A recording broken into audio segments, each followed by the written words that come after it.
여호와의 궤를 메고 들어가서 다윗이 그것을 위하여 친 장막 가운데 그 준비한 자리에 그것을 두매 다윗이 번제와 화목제를 여호와 앞에 드리니라. 다윗이 번제와 화목제 드리기를 마치고 만군의 여호와의 이름으로 백성에게 축복하고 모든 백성 곧 온 이스라엘 무리에게 남녀를 막론하고 떡 한 개와 고기 한 조각과 건포도 떡 한 덩이씩 나누어 주매 모든 백성이 각기 집으로 돌아가니라. 할렐루야. 1월 18일 하나님을 전심으로 찬양하세요. 우리는 하나님의 은혜 없이는 살 수 없는 존재입니다.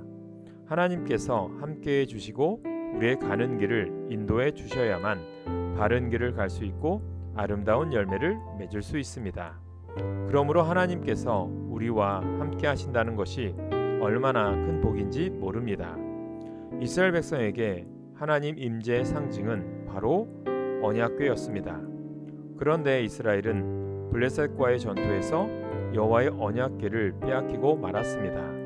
나중에 언약궤는 되돌아오게 되지만 하나님의 성전이 아닌 베세메스에서 50년 그리고 기럇 여아림에서 20년을 머물러야 했습니다. 그러는 사이 여호와의 언약궤는 사람들의 마음에서 점차 잊혀갔습니다. 그러나 다윗은 하나님의 궤를 잊지 않았습니다. 물론 처음 언약궤를 모셔오려 했을 때는 하나님께서 율법에 정하신 방법이 아닌 인간적인 방법을 사용하는 잘못을 저지르기도 했습니다. 하지만 언약궤를 모셔오는 것을 포기하지 않았습니다. 여호와의 궤가 마침내 다윗성을 향해 옮겨지기 시작했습니다.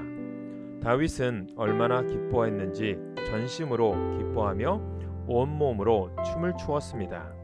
또한 왕의 의복을 벗고 에봇을 입음으로 하나님 앞에 자신을 낮추었습니다. 사람들 눈에 다윗의 이런 모습은 우스꽝스러웠을지도 모릅니다. 왕이 채통 없이 행동한다고 여겼을 것입니다. 아내 미갈조차 다윗을 업신여겼습니다.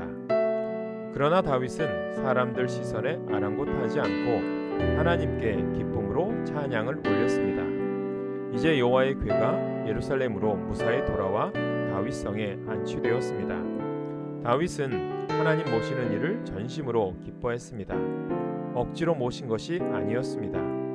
하나님께서는 다윗의 이런 어린아이와 같은 진실한 마음을 기뻐 받으셨고 그의 왕위를 든든히 세워주셨습니다. 그의 길을 인도하셨습니다. 오늘 우리도 다윗과 같은 마음으로 다윗과 같은 모습으로 하나님을 우리 가정과 마음에 모셔야 합니다. 마지못해 예배하는 자가 아니라 전심으로 예배하는 성도가 되어야 합니다. 하나님께서는 이런 이들을 기뻐하시며 하늘에 예비된 복을 내려주십니다.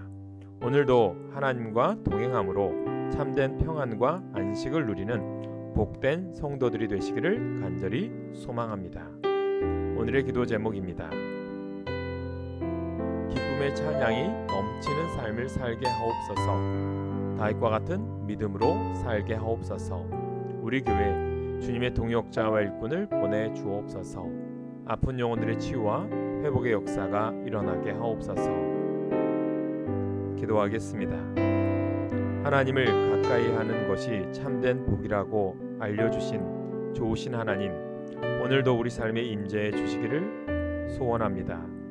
하나님을 내 삶의 중심에 모셔서 하나님께서 베풀어 주시는 은혜를 날마다 누리며 살아가는 복된 성도가 되게 하옵소서.